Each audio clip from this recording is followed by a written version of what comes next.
Good morning. Hey, I got a cool story to tell you guys.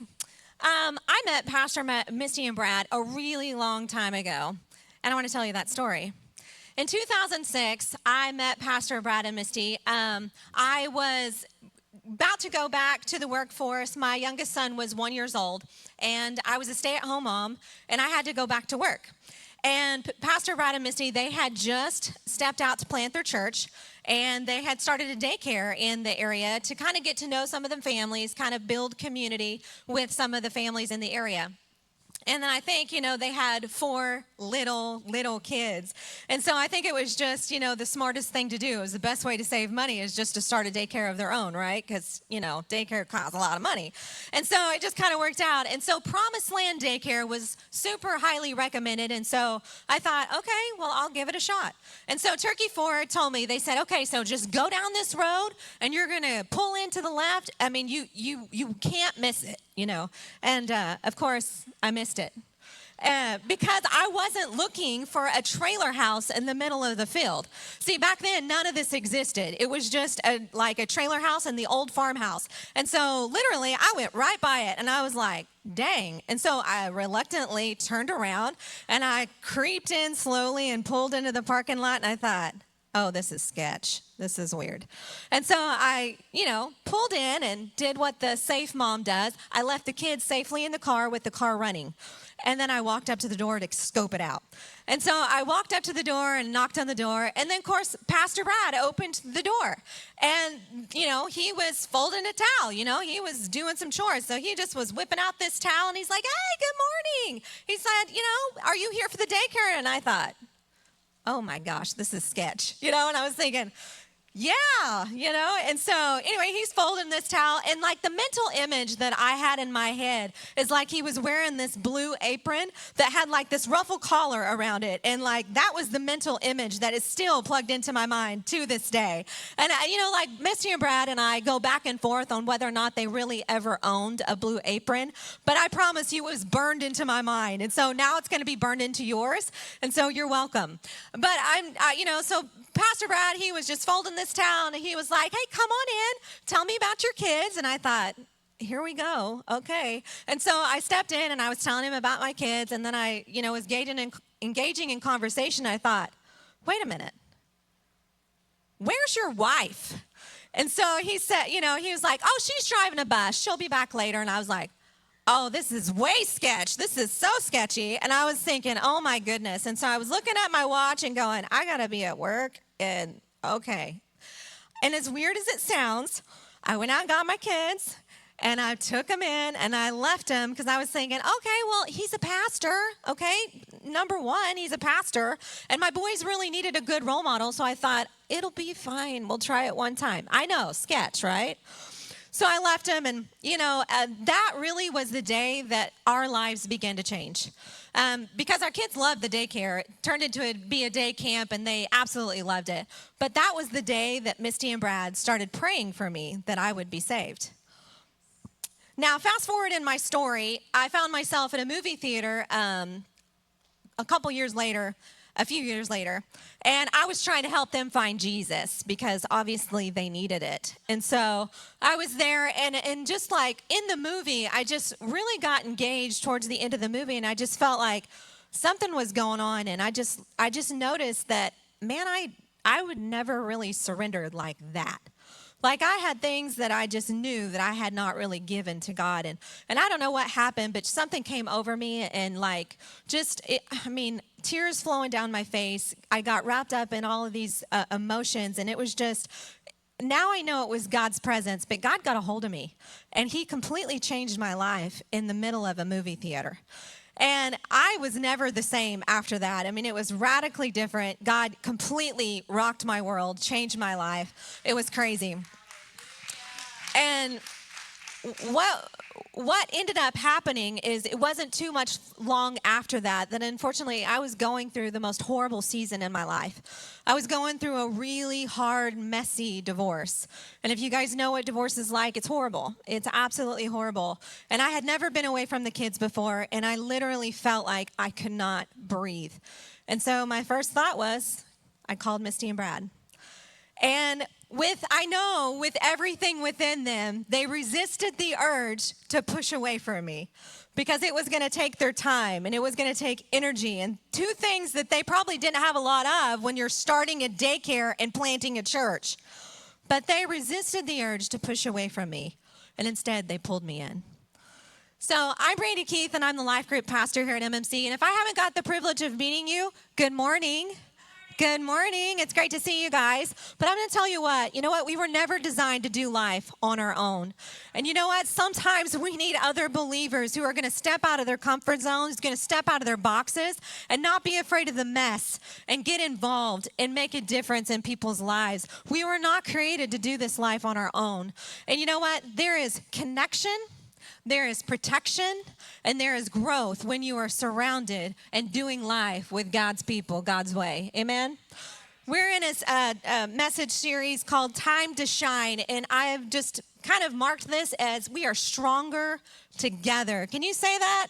Stronger together. We are stronger together, you know? And it's crazy. When I look back on it now, I don't know if Misty and Brad realized what they were doing back then of like, you know, when they would pick up the phone when I would call again, and I would be like, man, I'm sorry, I do not know how to do this. Like, I feel like I'm dying. Like, I need you to tell me what to do. And they would pick up the phone again, and they would let me on their doorstep again. And, you know, funny enough, they would let me around their table, you know. And I don't think they knew what they were doing back then, but what they were doing is making a disciple. They were making a fully devoted follower of Jesus. And you know what's crazy is they taught me how to get into God's presence. You know, that was first and foremost. You know, they didn't sugarcoat it and just say, hey, you know, here's a few fluffy words. You know, you're going to make it and you're going to make it through. No, they said, you need to find God's presence. You need to get in God's presence. And this is how you do it. You kick on a worship song and you get alone and you go after God. And you know what? You need to open up your word and you need to study the word of God. There is a word for you, and you are going to live because you got into the word. And you know what? You're not going to make it through unless you get into the word. And you know, they taught me those fundamental basics of Christianity. I mean, I'm talking the things that saved my life in the hardest season of my life. And you know what? As believers, that's what we should be doing for people. We should be looking for those people around us that are dying, that are going through hard times. Because how many of you know that life is messy? And it's real. It gets really hard. I don't know. I mean, is it just me? I've only been the one that's gone through hard times. Life is tough, is it not? And as believers, we need to be coming alongside of people and saying, you know what? You're not on this on your own. You can do this. Hey, let me show you all the things that God has taught me, because that's literally part of filling the Great Commission. You know, in Matthew 28, 19 and 20, it just says this. It says, go into all the world and make disciples, fully devoted followers of Jesus. And it just basically says, teach them all the things that I've taught you. Can you do that? Yes, I think we can. If you are holding on to God with all you have because it's all you have, you'll start telling somebody else. I promise you, because you can't make it without him. And you know what? I love that, because if it wasn't for them noticing that I didn't have a real relationship with Jesus, that I was drowning in my own life, they noticed, they took notice. But number two, they took time to pray. They were praying for me on the sidelines. I didn't know it because I didn't know I needed Jesus.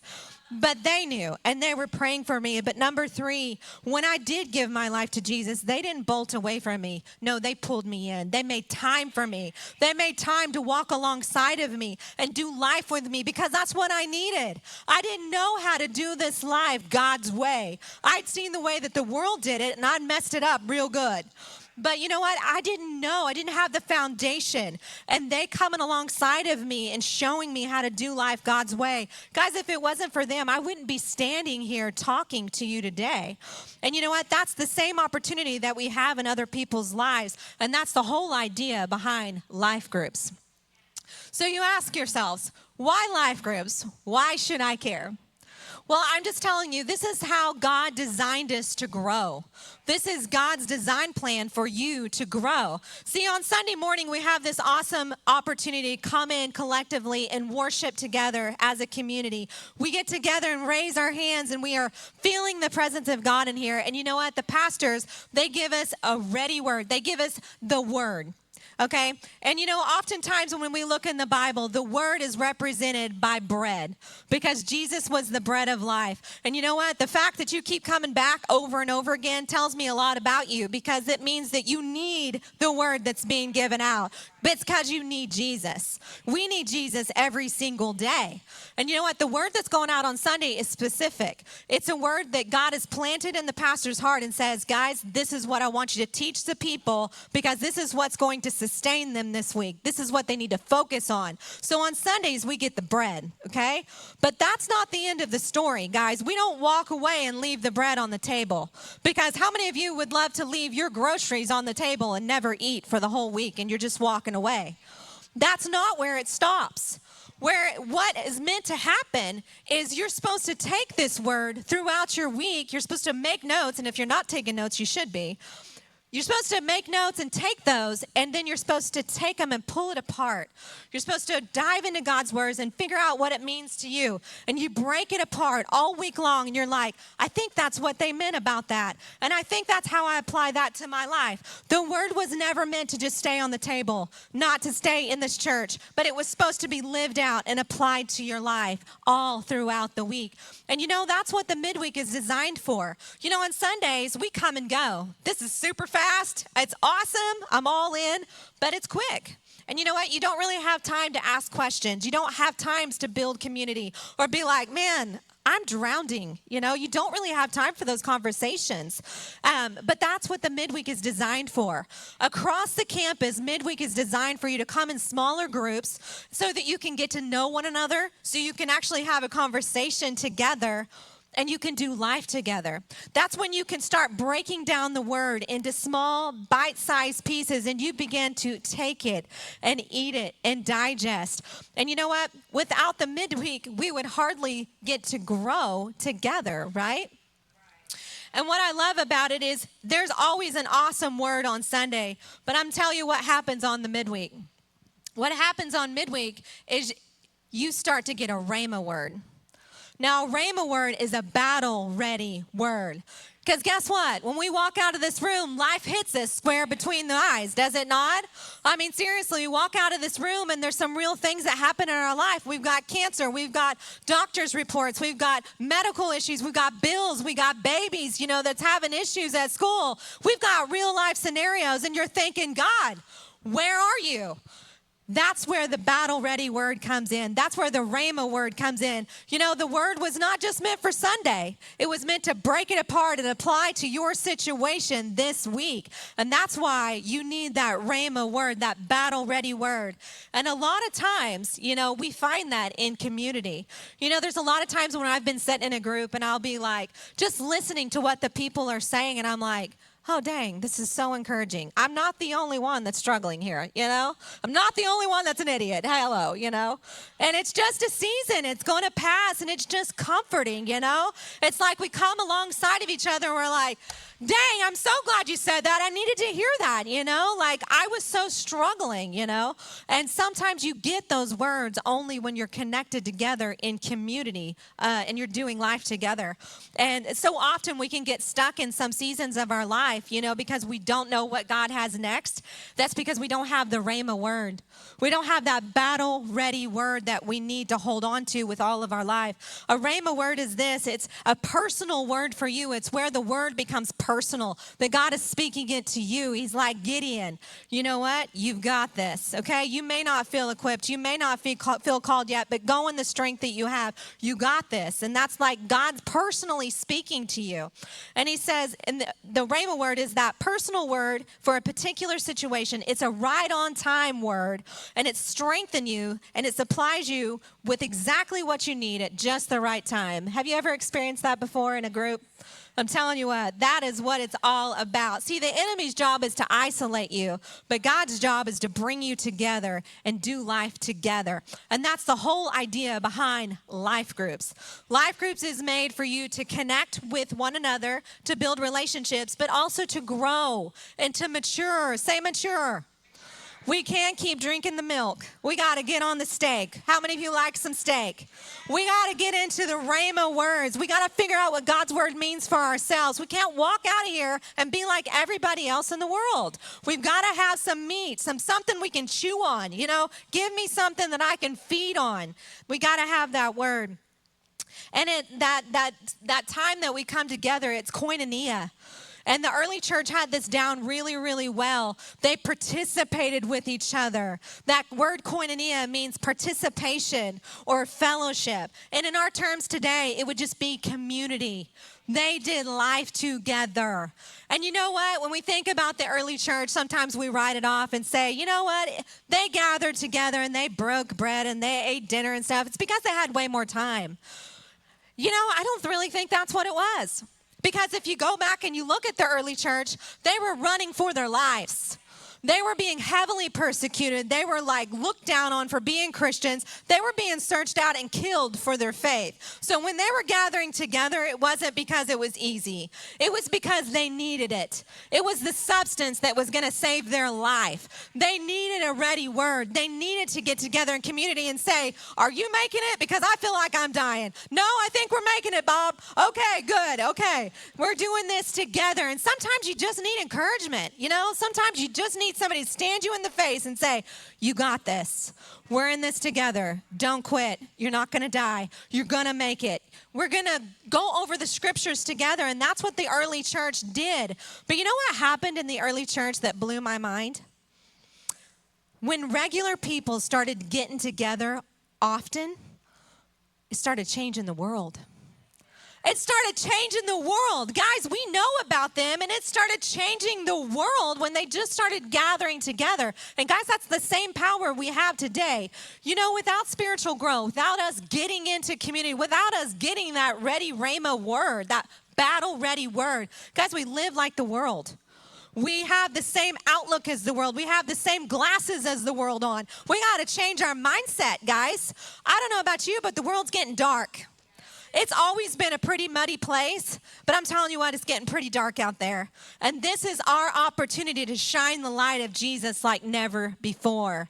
People are dying out there without the word. They're dying without something substance, without something to hold on to say, you can do this. There's a different way to do this life, and it's not going out to the bars and drinking and partying. There is a better life. And you know what? They don't know it until you start praying for them, until you start coming alongside of them, until you're not afraid of their mess. You know, sometimes we get so freaked out of they're messy. I'm so glad Misty and Brad did not do that to me, because I would not be here. Guys, we got to get in the mess. We got to, more now than ever, we got to stay in the pack, and we got to look for others and bring them in the pack with us. And you know what? This is our opportunity now more than ever to stay connected as a pack. See, God has a plan for all of our lives. He has a plan for you. But you know what? The enemy fights you daily to keep you out of your purpose and out of God's plan. And this is where you have to say, no, I'm going to be a pack man. I'm going to be a pack man. I'm going to stay connected to the pack. Me and my group, we're going to stay together. Because look at this verse in 1 Peter 5:8. It says this. It says, stay spiritually alert. Now, this doesn't mean, hey, just know of God. No, that doesn't mean just show up to church every Sunday. No, this is a deeper meaning. It says, be in tune with what he would have you to do. Know what season you're in. Understand that God's got something more for you. That's what he's saying. Be spiritually alert. He said, because watch out, your enemy has a target on you. He's like a roaring lion looking for someone to devour. Watch this video.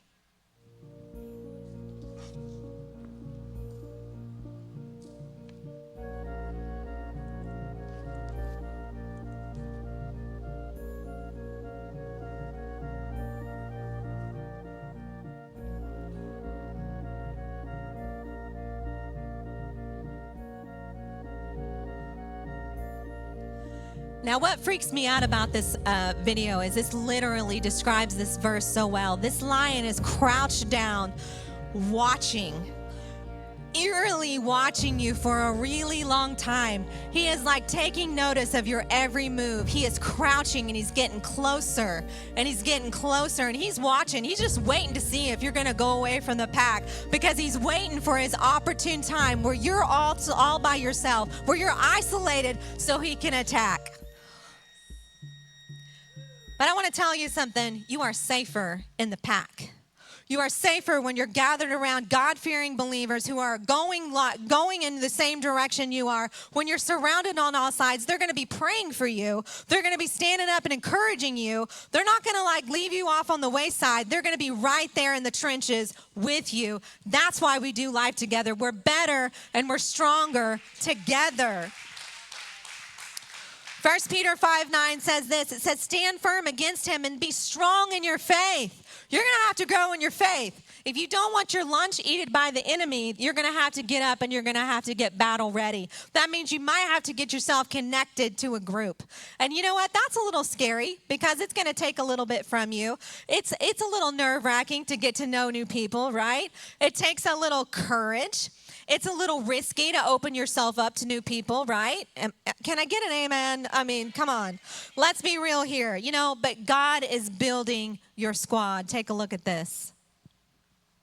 How has life groups changed our life? Where do I start? We've never been this involved in church. It's the atmosphere, If you like the different atmosphere and the real people and the real stories, then life group's just an extension of that. You come to church on Sunday and you get filled. Brad and Missy talk about this all the time. I get filled on Sunday, and then by Tuesday and Wednesday, I'm like, this is really hard. And so I go to midweek and we have that community and we can feel better and get filled up and finish out the rest of the week. I had been praying for God to just bring me true, genuine relationships and friendships that would lead me closer to Him. And now that I'm in the young adult life group, I've found so many new friendships and genuine relationships. Being in life groups has changed my life in so many ways, but most importantly, it's taught me the true meaning of a village behind you, and the true meaning of the power of prayer. Just seeing other believers our age just going after God and wanting that and growing in their faith, it's so influential to me and I know her and just others as well.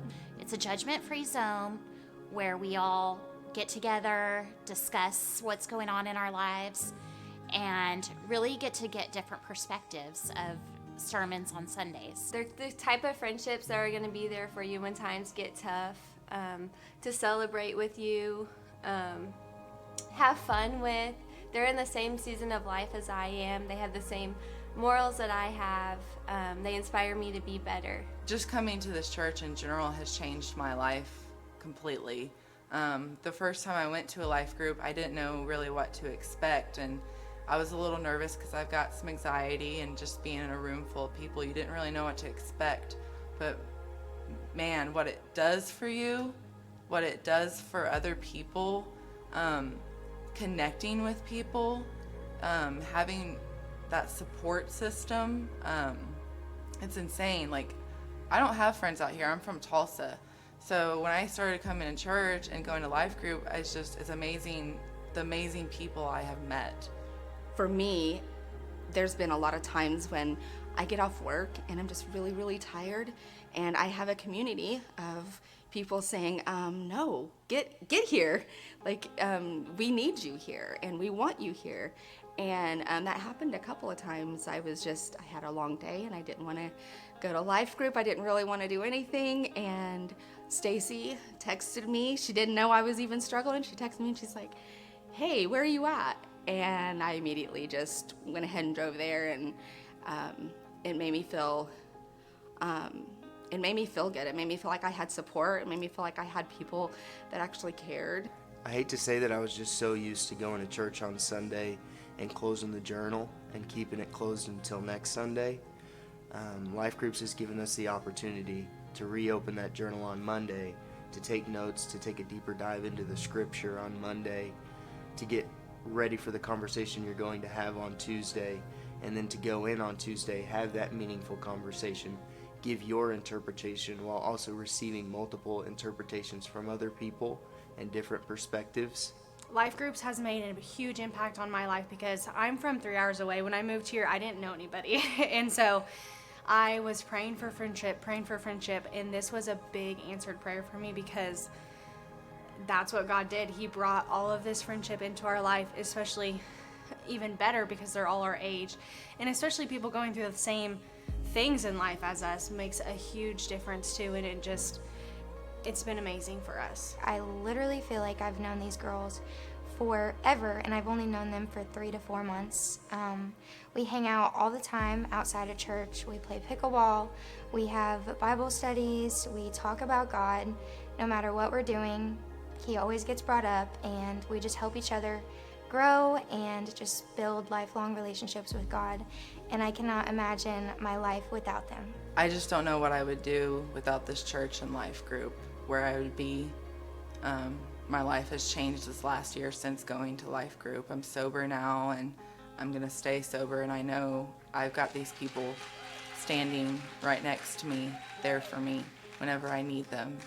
And I love them all, and I love this church, and I'm just so grateful. Well, they truly care. You know, it's groups of people that aren't fake. You know, everybody's going through stuff. Everybody's there for each other through it. And so I think that's important.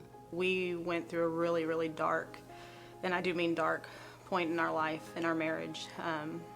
We were on our way going through divorce, and I remember reaching out to a couple of the lady life group leaders and just telling them that, you know, my home, it needed God, and it needed God right then. And they stood behind me and beside me and walked through everything, and they prayed and they believed with me. And the following February, our daughter was baptized, and the following August, we were baptized together, and 2 of our boys were baptized, and we renewed our vows the very next day. I have a 4-year-old daughter, and all of my friends that I've made from life groups, they just include her in everything. I don't have to feel nervous about, you know, are we going to do something that a kid can't do? She's always welcome. We're just having fun, getting along, and they love her just as their own, like me. So that's been one of the really cool things about being in a young adult life group and being a young mom, but also feeling included. I would have to say, if you are considering it and you just have that, you're not sure, you know, maybe it's not for you, you need to give it a try. You know, once we made that commitment, not only did we see a change, our children seen a change. Like I said, an answered prayer for all of us. It's amazing how perfectly God's timing truly is. It truly is amazing.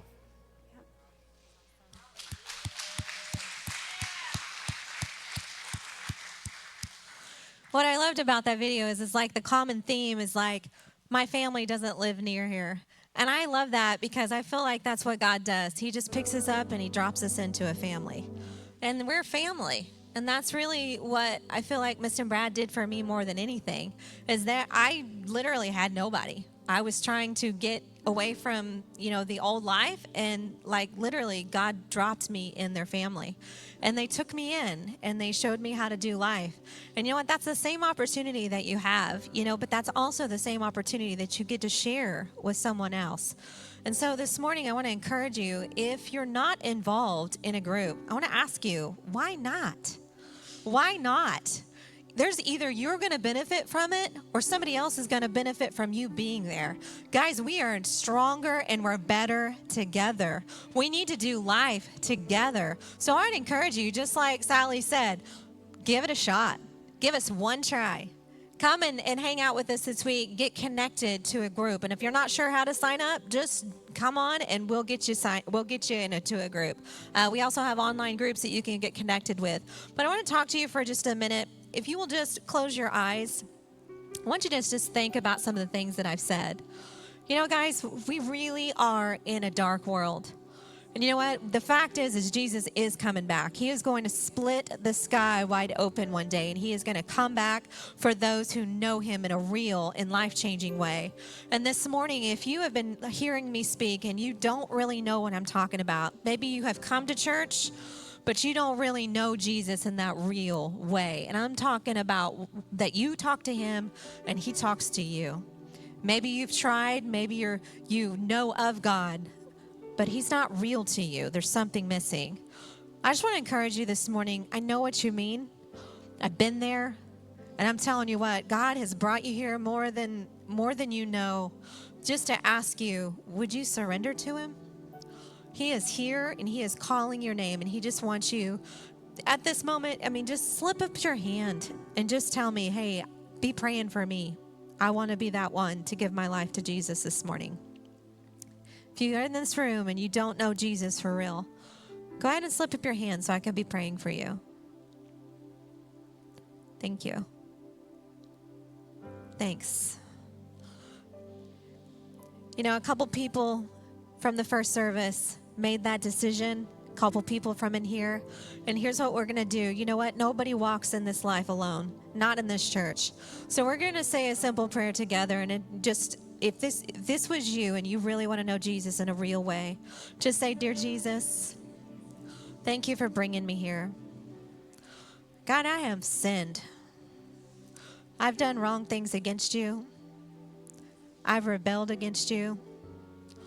But I'm ready to come home. I'm asking for your forgiveness, Lord. I'm asking you to come into my life, every part of it. Make me brand new. You can have all of my life. And I want to shine for you. In Jesus' name.